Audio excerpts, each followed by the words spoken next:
ఉపాధి హామీ చట్టంలోని మార్పులను వ్యతిరేకిస్తూ ప్రజా సంఘాల ఆధ్వర్యంలో ఈ నెల 20వ తేదీన జిల్లా కలెక్టర్ కి వినతి పత్రం ఇవ్వాలని, మండల కేంద్రాల వద్ద, సచివాలయాల వద్ద నిరసన కార్యక్రమాలు చేపట్టాలని వ్యవసాయ కార్మిక సంఘం రాష్ట్ర ఉపాధ్యక్షులు గంగారపు పిలుపునిచ్చారు. రోజ్గార్ యోజన మిషన్ పేరుతో ఈవేళ ఒక పథకాన్ని, ఒక పేరుని ప్రవేశపెట్టింది. ఈవేళ ఆ పేరులో గ్యారంటీ ఉపాధి హామీ అనేది రద్దు చేసింది.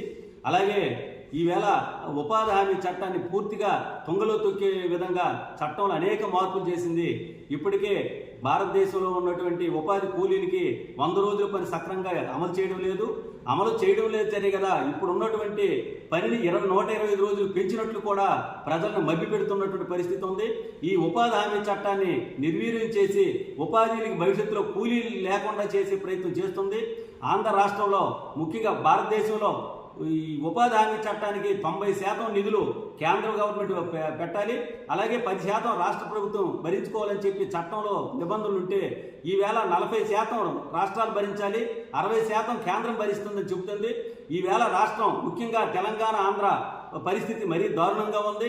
40% నిధులు రాష్ట్రం భరించి ఉపాధి జరపాలనుకుంటే అది జరిగే పని కాదు.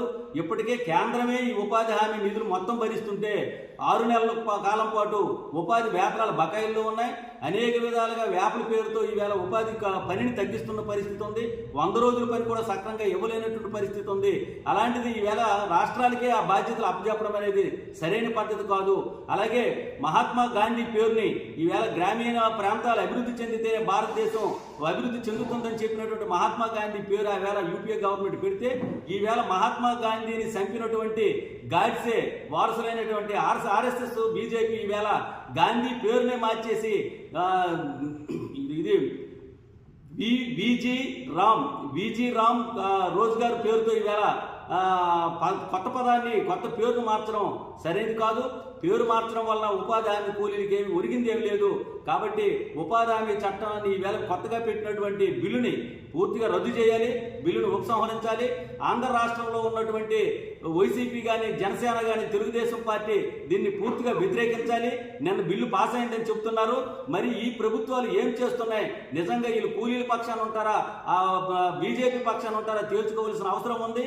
ఉపాధి కూలీలకి అన్యాయం జరుగుతుంది.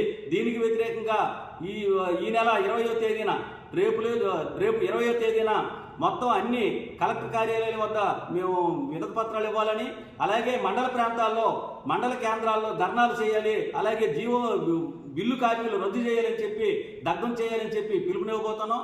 ఈ కార్యక్రమం ఉపాధి కూలీలు, అలాగే అనేక మంది మేధావులు, పెద్దలు దీని మీద ఆలోచన చేసి ఈ ఉద్యమానికి పూర్తి సహాయ సహకారాలు అందించాలని చెప్పి మేము ప్రజలకు విజ్ఞప్తి చేస్తున్నాం.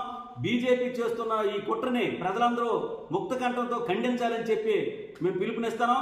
ఈవేళ రైతు సంఘం, సిఐటియు, కౌలు రైతు సంఘం, ఆంధ్రప్రదేశ్ వ్యవసాయ కార్మిక సంఘం ఆధ్వర్యంలో రాష్ట్ర వ్యాప్తంగా ఈ పిలుపులు ఇవ్వబోతున్నాం.